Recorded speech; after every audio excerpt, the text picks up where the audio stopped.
Hi, I'm Pat Summerall. And I'm Charlie Jones. And I guess if you looked for a theme for this week in pro football, you could just sum it up and say it was a battle of quarterbacks. I think pointed out in San Diego, John Hadel, he's had arm trouble. They gave him a shot of cortisone. Early in the week, it seemed to work, although John never complains about the pain. He defeated Namath in the battle of the throwers. I'm not sure if Joe is quite as agile as he has been in the past, or whether he's not getting the protection that he's had. I'm not sure either. I've seen him a couple of times, Charlie. It doesn't look like he's quite as mobile as he was in the past, and he is getting hit a lot more. How about Darryl LaMonica? He had a tough time getting started, it seems, but once he did get rolling, he got the job done. He had 2 bad ball games, but Oakland managed to win. One game, I would say, was his fault. He simply was not hitting, and the other, the receivers were dropping the passes, but last Sunday, he managed to put it all together. I think the big story, though, has to be Joe Kapp. It would have to be, I think, Charlie. Kapp's certainly not one of the more graceful of the quarterbacks, but he gets the job done. We'll be watching that Kapp duel with John Unitas and Earl Morrall when we'll be back in a moment. This is Baltimore's John Unitas, the all-time All-Pro quarterback, as he faced the Minnesota Vikings last week. Number 59 is Viking middle linebacker Lonnie Warwick.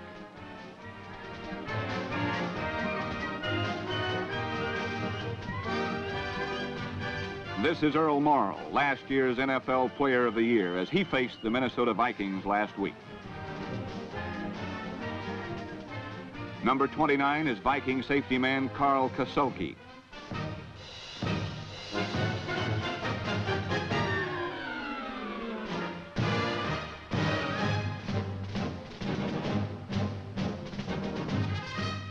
Number 20 is Viking cornerback Bob Bryant. Number 22 is Viking safety man Paul Krause.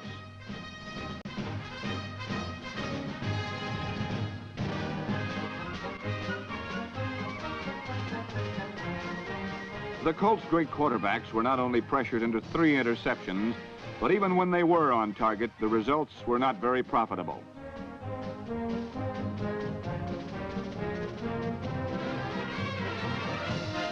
It was an altogether disastrous day for the NFL champion Baltimore Colts.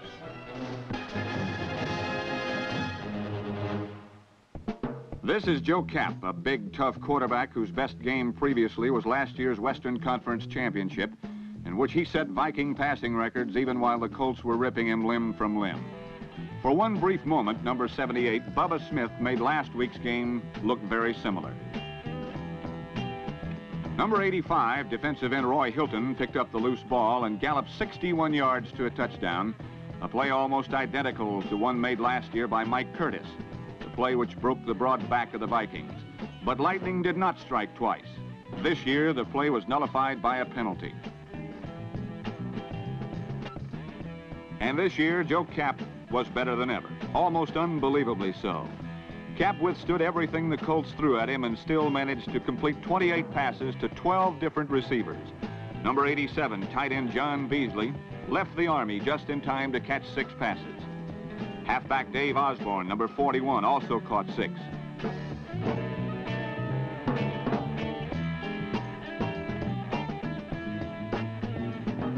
This pass to running back Bill Harris broke a Viking record as Kapp neared the 500 mark in total passing yardage. But the biggest headlines were for Kapp's touchdown passing. Touchdown number 1 was lofted perfectly to Dave Osborne.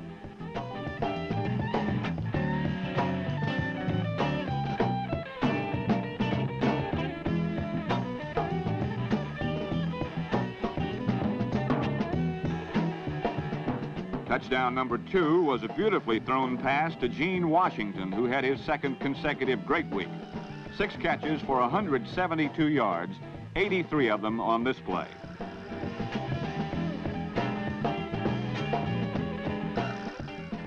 Touchdown number 3 was directed toward wide receiver Bob Grimm, number 27.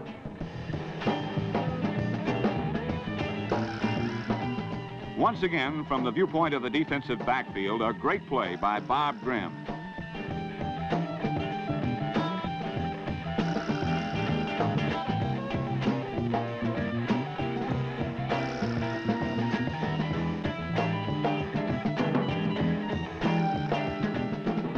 Touchdown number 4 was an improvised play to number 89, ex-New Orleans Saint tight end Kent Kramer.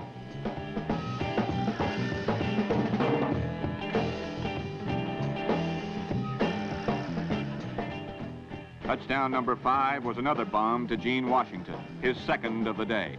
This one for 42 yards.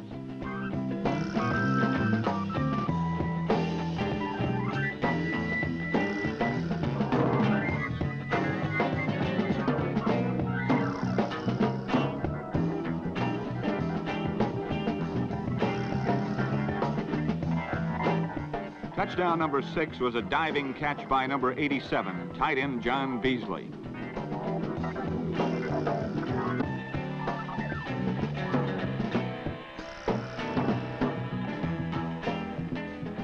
Touchdown number 7 was a perfect bullet to number 21, all-purpose back Jim Lindsay.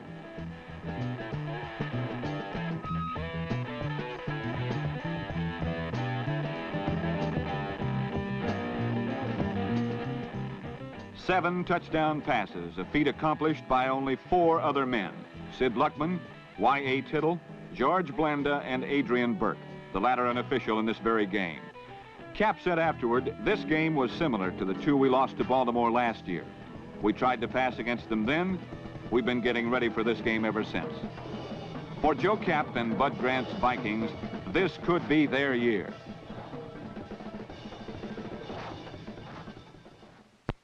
In Boston, it took John Madden's Oakland Raiders, especially quarterback Darryl LaMonica, a while to get warmed up. Meanwhile, Patriot quarterback Mike Tolliver was making a silver and black shambles of the Raiders. First, he hit number 81, Charlie Frazier, for a quick touchdown. Next, he pirouetted 360 degrees and threw deep to number 34, top draft choice Ron Sellers of Florida State fame.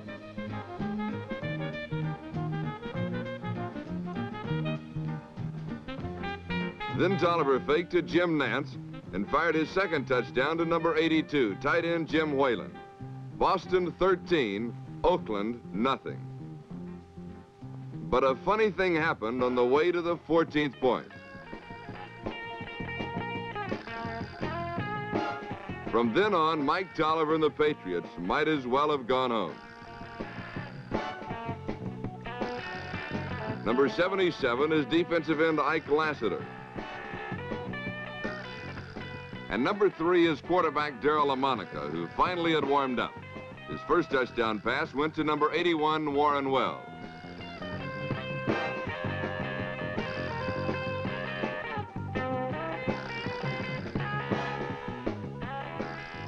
His second was to number 25, Fred Bolitnikoff.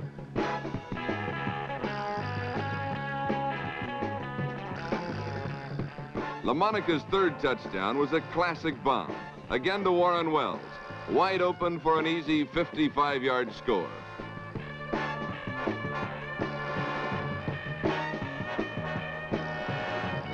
LaMonica's fourth touchdown pass was a screen to fullback Hewitt Dixon, number 35. Dixon trampled everything in front of him on his way to the crushing score as Darryl LaMonica and the undefeated Raiders bombed winless Boston 38-23.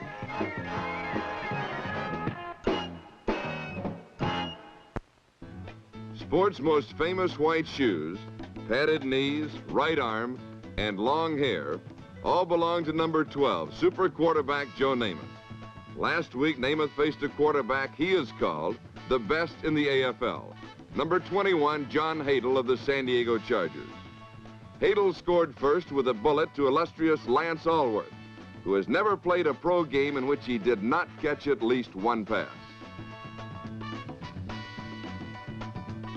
In the second quarter, running back Russ Smith, number 20, mounted the San Diego lead.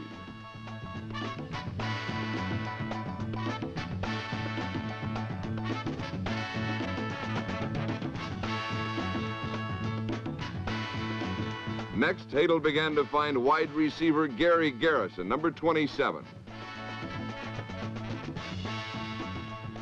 Garrison was both good enough and lucky enough to catch 10 passes for 188 yards. Hadle, whose painfully sore elbow appeared fully recovered, then threw his second touchdown pass of the day, also to Gary Garrison. The electrifying Chargers had a substantial 24-10 halftime lead over the world champions, thanks mainly to quarterback Hadel's sharp passes to number 27, Gary Garrison, the Chargers' other great wide receiver. In the second half, Namath finally got the Jets moving. Number 32, Emerson Boozer, roared downfield until he found a better place to enjoy the game.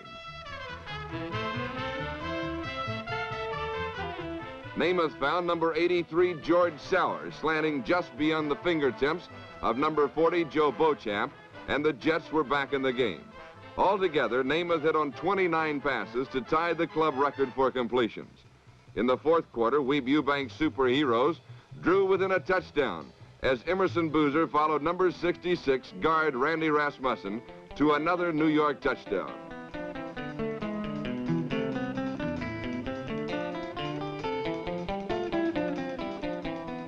But the Chargers kept charging. On a trap play, number 22, Dickie Post, took off up the middle for 59 yards.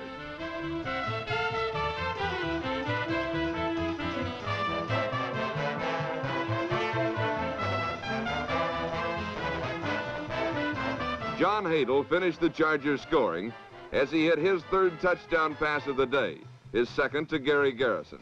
The Chargers had their first win in 3 tries. The world champion Jets had their second consecutive loss, despite Joe Namath's record 29 completions for 330 yards. It was a great day for quarterbacks, and no one appreciates great quarterbacking more than a great quarterback.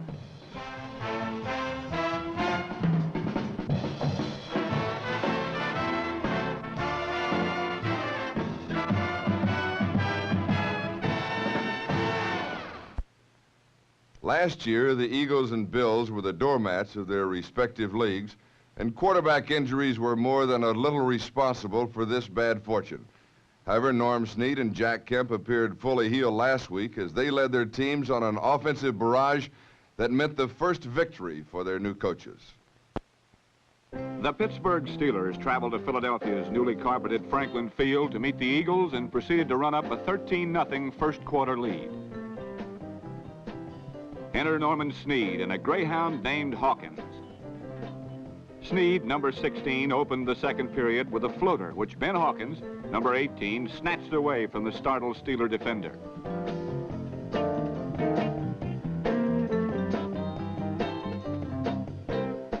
After a Sam Baker field goal, Cyril Pinder again gave the Eagles field position with a 26-yard explosion into Steeler territory. This time, Snead and Hawkins probed the opposite side of the Steeler backfield with similar results. Suddenly, the Eagles had caught and passed the Steelers to hold a 17-13 halftime advantage. There are days when a player cannot make a wrong move, and last Sunday was such a day for Ben Hawkins.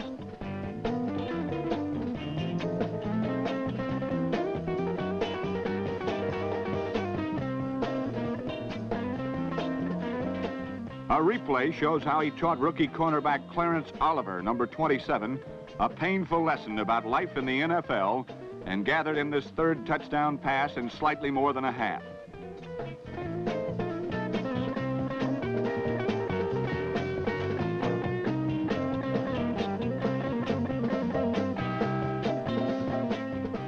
The Snead to Hawkins combination, which lay dormant for much of last season, is vibrant once more, and the Eagles have an offense.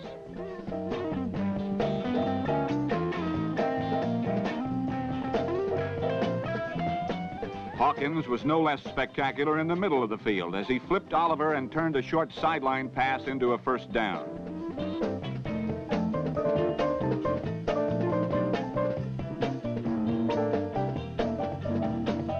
Rookie Leroy Keys, number 20, began to pay dividends for his new employers as he improvised for 28.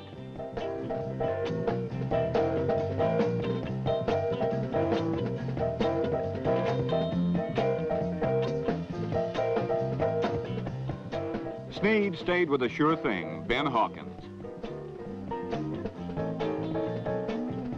With this fourth touchdown reception, Hawkins tied an Eagle team record and pushed the score to 31-13. the thunderstruck Steelers managed a brief comeback attempt. This Dick Shiner to Roy Jefferson pass brought them to within 4 points at 31-27. But in his finest day as a pro, Snead had too many outlets. He looked the other way, found tiny Harold Jackson, number 29, and pitched his 5th touchdown pass, tying another Eagle team record and giving Philadelphia an impressive 41-27 victory.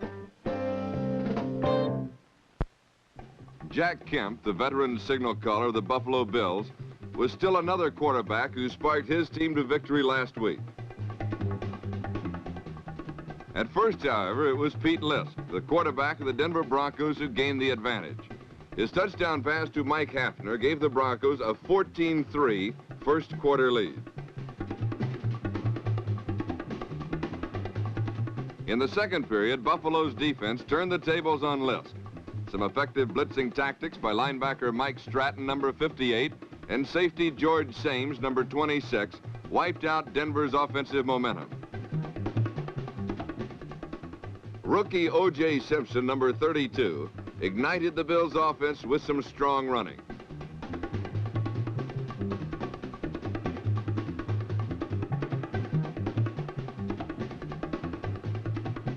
But it was Jack Kemp's passing that KO'd the Broncos.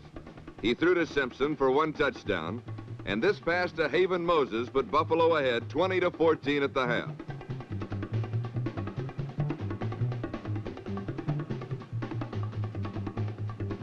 In the third period, Lisk briefly regained the spotlight with a 62-yard touchdown toss to Al Denson.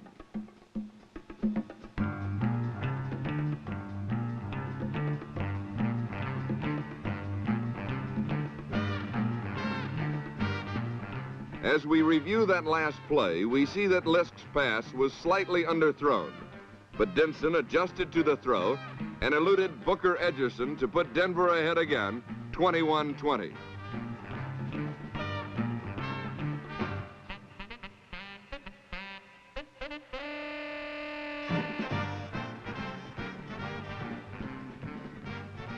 O.J. Simpson ran some life back into Buffalo with a 28-yard bolt up the middle.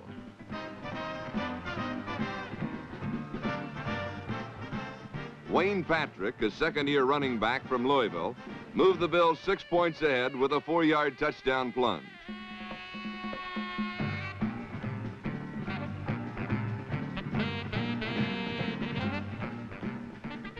"16 seconds later, veteran quarterback Butch Bird picked off Pete Lisk's pass and raced 12 yards to a touchdown that put Buffalo in the lead 34-21. 1 minute later, safety John Pitts intercepted another Lisk pass and returned it to the Denver 39.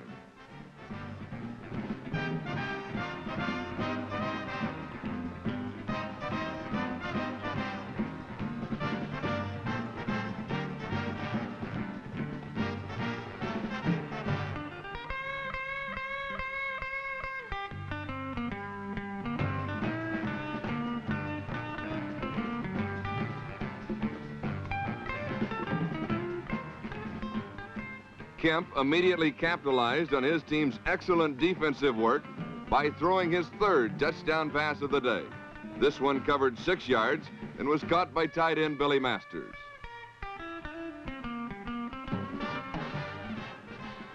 Late in the 4th quarter, Lisk hit Mike Hafner for a score, but Jack Kemp's 3 touchdown passes and some fine defensive play spelled victory for the underdog Buffalo Bills.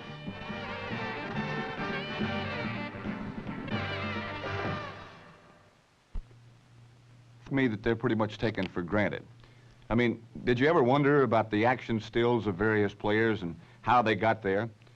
20 years ago, this was considered a good action shot, but in today's age of increased excitement, even the stills have more of a flair to them. And I think the excitement is generated by the man behind the camera as well as the man in front of it.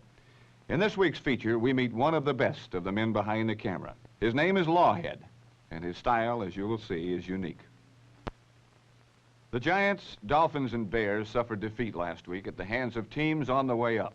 The Giants, after their upset of the Vikings, seem to have run afoul of Newton's law. What goes up must come down, and sometimes with a resounding crash. The Detroit Lions were hungry to avenge their season opener loss, and their fierce pass rush left very little operating room for New York's scrambling Fran Tarkenton. In the second period, Detroit finally coordinated their promising offensive unit and began an unrelenting scoring barrage. Number 24, Mel Farr, skirted the Giant right side for 6. Number 40, Nick Eddy, another part of Detroit's improved ground game, followed crisp blocking into the Giant midsection all day.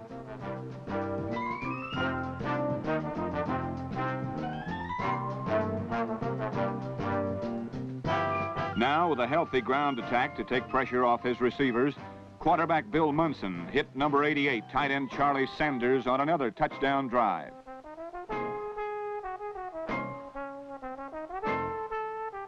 Nick Eddy was responsible for the second Detroit score with a spectacular leap behind Giant defender Willie Williams. With two-year man Eddy healthy, Detroit now boasts a much more balanced attack than they've enjoyed in the past.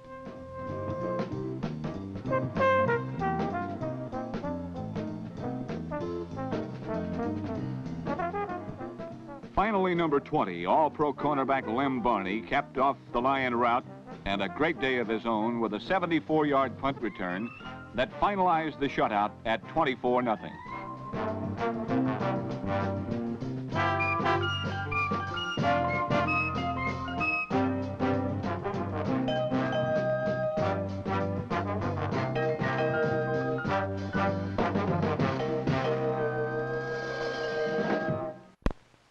Having lost his first 2 games, Miami coach George Wilson had reason to be apprehensive as his team faced an improved Oiler crew in the Astrodome.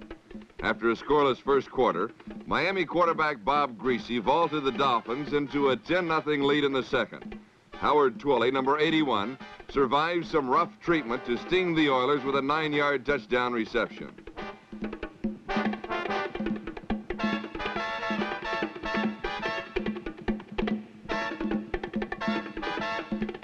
But with first place in the East at stake, the Oilers rose to smother the Dolphins for the remainder of the game. Greasy's protection became erratic, and so did the Dolphin attack.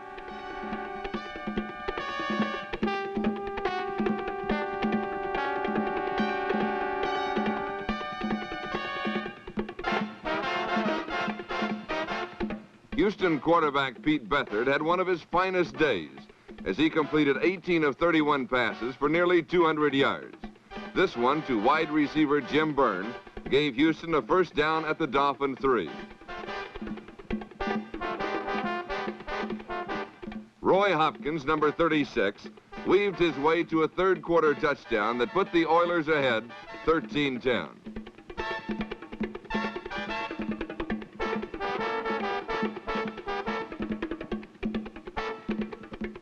Although Houston could manage only that one touchdown, Beathard's passing got them close enough so that rookie Roy Girella could boot 5 out of 5 field goal attempts.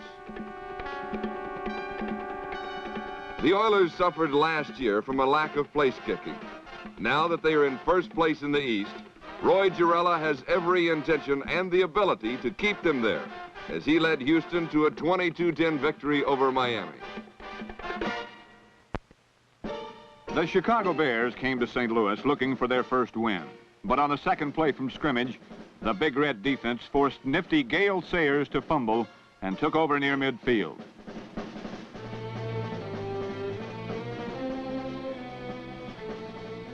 Three minutes later, quarterback Charlie Johnson threw a strike to number 44, flanker John Gilliam, and the Cardinals were 6 points nearer their first win. Chicago coach Jim Dooley is familiar with bad breaks, but on the next Bear offensive, there was a surprise in store for nearly everyone. Quarterback Jack Concannon interrupted himself to call timeout, but center Mike Pyle snapped the ball anyway. The Cardinal defense didn't hear anyone yell stop, and suddenly left linebacker Larry Stallings, number 67, was rumbling 62 yards for another St. Louis touchdown. Coach Dooley and his Bears were suddenly 13 points behind.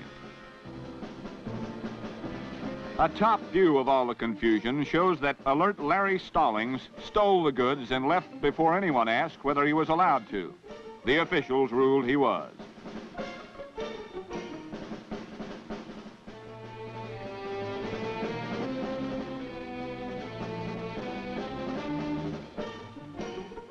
Finally, Concannon smoothed things out and found his flanker, number 45, Dick Gordon, in the end zone twice.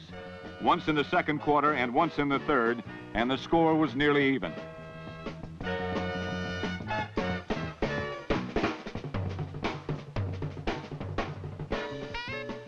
Gale Sayers, number 40, also regained some lost luster and helped restore Chicago faith that the injury to his knee last year was nearly forgotten.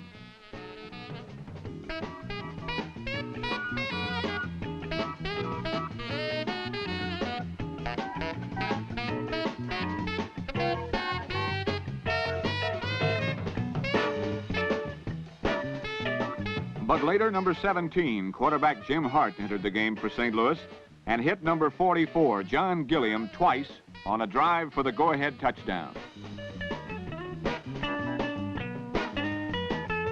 Willis Crenshaw, number 33, followed beautiful blocking into pay dirt. The score was now 20-17, and the Bears had to play catch-up again.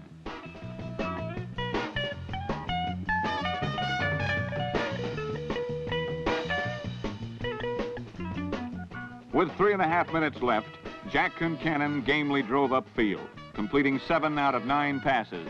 This one to number 41, Brian Piccolo, for 24 yards. But the clock was down to 4 seconds, and dependable kicker Mac Percival was called in to tie the score from 25 yards out. The seconds stretched out into eons for Cardinal fans when the ball was snapped. But the Bears couldn't buy a break, and the ball passed wide to the right. Determined St. Louis had taken a ragged victory away from a scrappy Chicago team.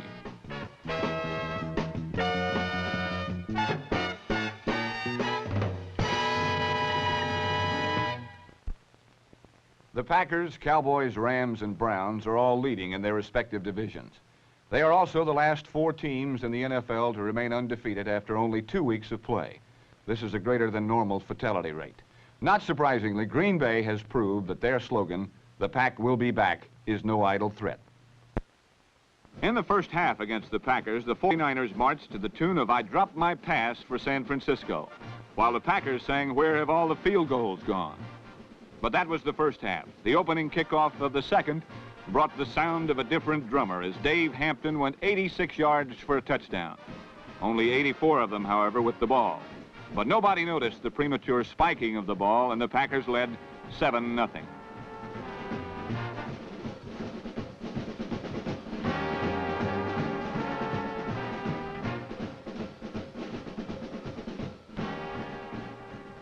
John Brody, number 12, visibly miffed by the suddenness of the score, came right back in one play to tie it with an 80-yard pass to Clifton McNeil.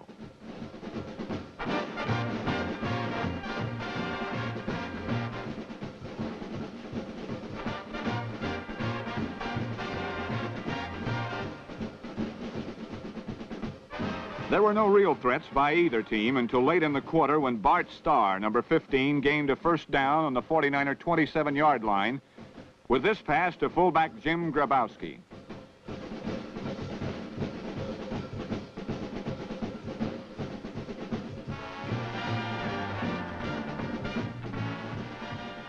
Several plays later, Starr and Grabowski put the Packers ahead 14-7.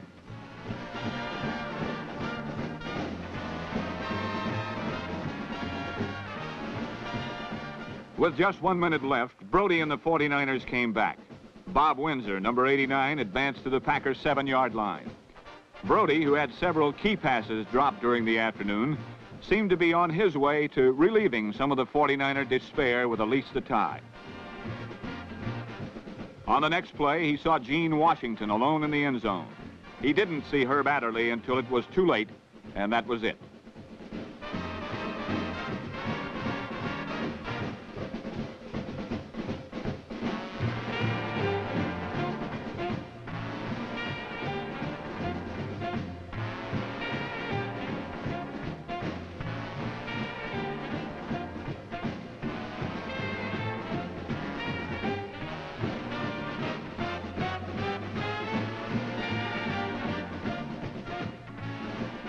The 49ers have yet to win a game in 1969 despite a wealth of talent. And it's tough enough to continue a winning streak against the Packers, let alone begin one. So while it was showers of accolades for Herb Adderley, for John Brody, it was just a shower and a long ride home. While the New Orleans Saints cheerleaders chased a midget cowboy around the Sugar Bowl, their team threw a scare into the real Cowboys and jumped into a 7-0 lead on a Bill Kilmer to Andy Livingston connection. But the midget soon turned into a 6'4", 227-pound giant atom smasher named Calvin Hill. Hill, number 35, ground out 141 yards and 2 touchdowns against the stubborn Saints. The game's longest play was produced by Cowboy quarterback Craig Morton, who rolled left and threw back right to number 25, Les Shy, for a 49-yard touchdown. When the Saints rallied to a 17-14 advantage, Dallas turned Hill loose again, and the Cowboys were in their familiar position atop the Capital Division. In Los Angeles, the Rams remained undefeated as they gave Atlanta a brutal lesson in defensive football.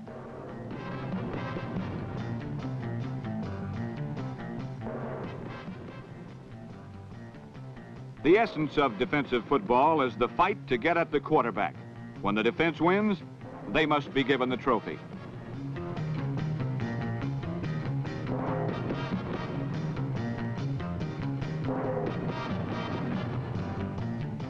The Rams captured the trophy as they sacked Atlanta quarterback Bob Berry 10 times for 74 yards in losses.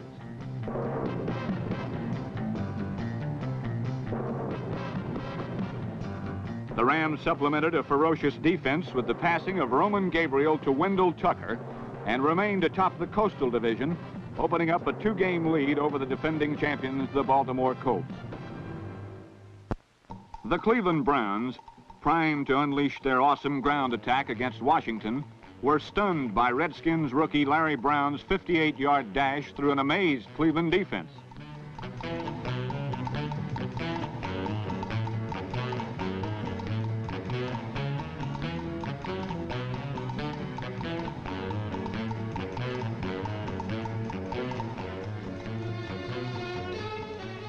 A Sonny Jurgensen to Jerry Smith TD gave Washington a 7-0 lead at the end of the first quarter. Cleveland quarterback Bill Nelson ignored his running attack at first and concentrated on exploiting the Redskins' secondary with consecutive passes to Paul Warfield, number 42, and set back Reese Morrison, number 26.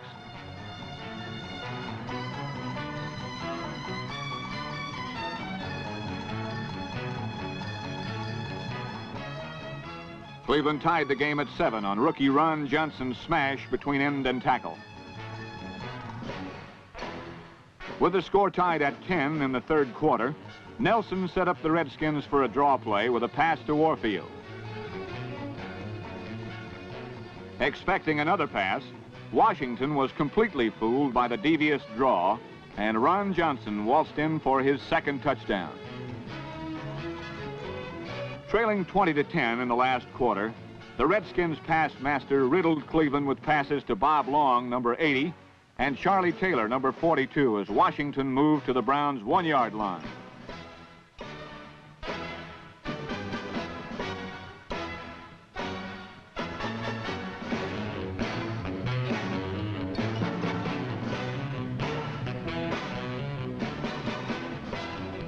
From the 1, former Brown Charlie Haraway batted over for a score, and Washington only trailed by 4 points, 20-16. The aroused Lombardi men received a game-breaking opportunity when number 73, Frank Bosch, separated Nelson from his senses and the football, and Washington recovered on the Browns' 13. It took Jurgensen only 1 play to turn his good fortune into points as he speared Bob Long with a bullet, and Washington owned a 23-20 lead.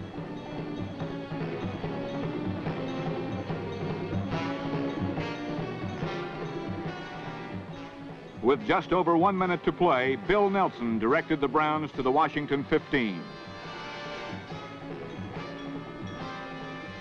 From there, Nelson threw to the flag, and Gary Collins beat number 37, Pat Fisher, for the winning TD.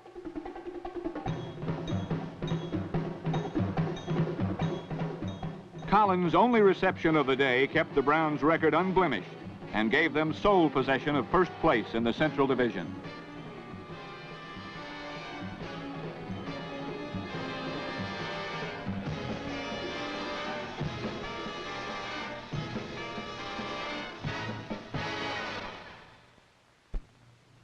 Pat, I think the surprise story in professional football thus far this season has to be Paul Brown and the Cincinnati Bengals.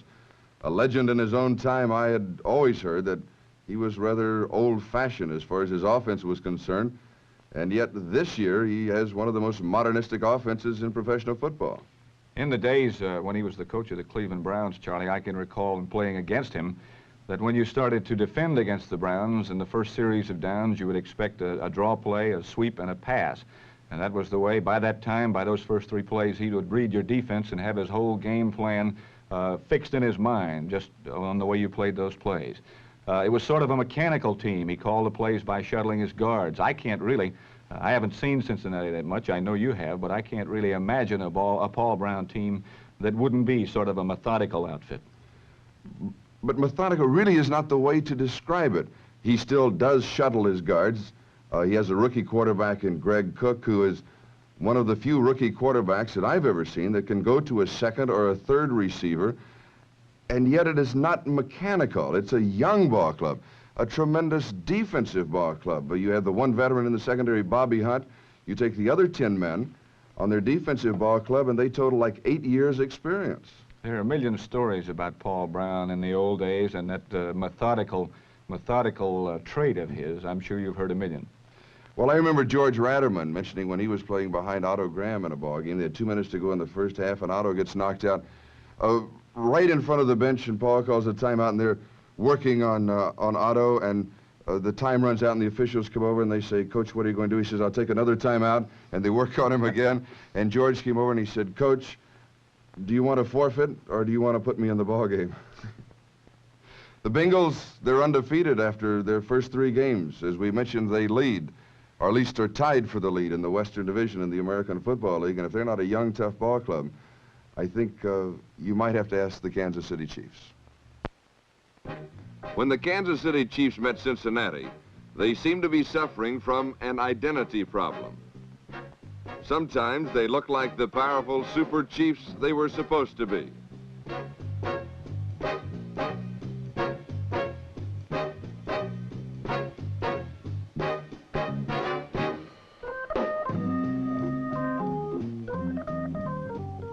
But more often, they didn't.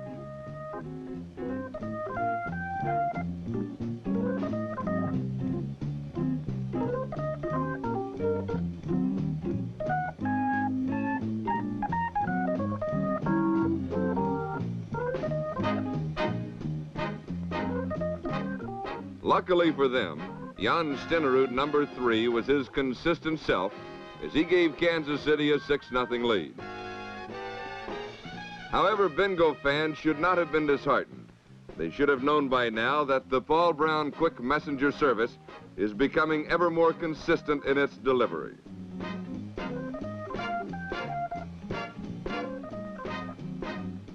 Quarterback Greg Cook, number 12, did the throwing, and the Chiefs got the bad news as Eric Crabtree, number 10, went 73 yards to give Cincinnati a 7-6 lead.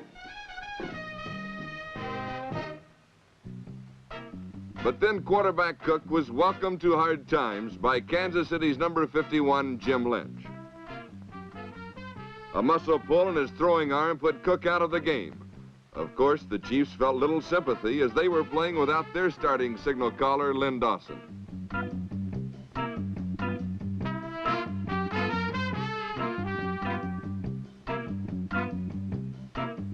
Quarterback Jackie Lee, number 15, put the game in its proper perspective by hitting Gloucester Richardson, number 30, for a touchdown and a 13-10 lead at the half.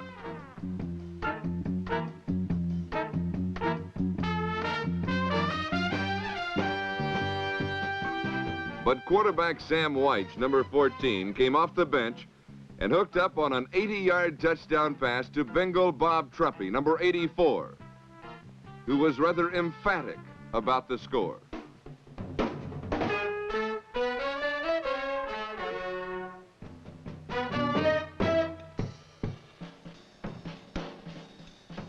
Whites received plaudits from Coach Brown.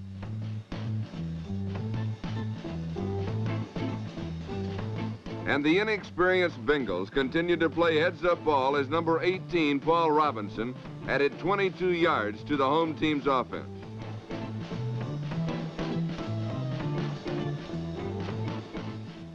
A 10-yard tearaway touchdown by number 30, Jess Phillips, increased the Cincinnati lead to 24-13.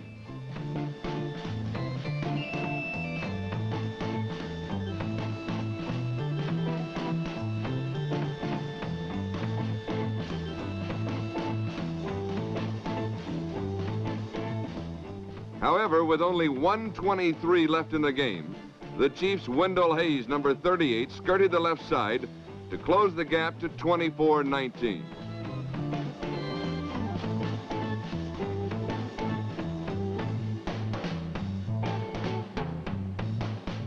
There seemed to be some Chief chicanery afoot as time ticked away.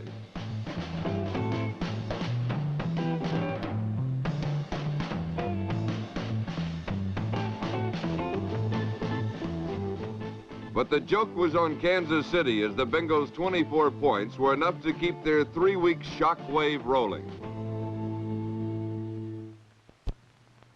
Pat, in the National Football League this weekend, it'll be Joe Cap against Bart Starr. The bumper stickers say it, but can the Pack come back? Charlie, I think they're already back. They have got a defense that has just given up 7 points in 2 weeks.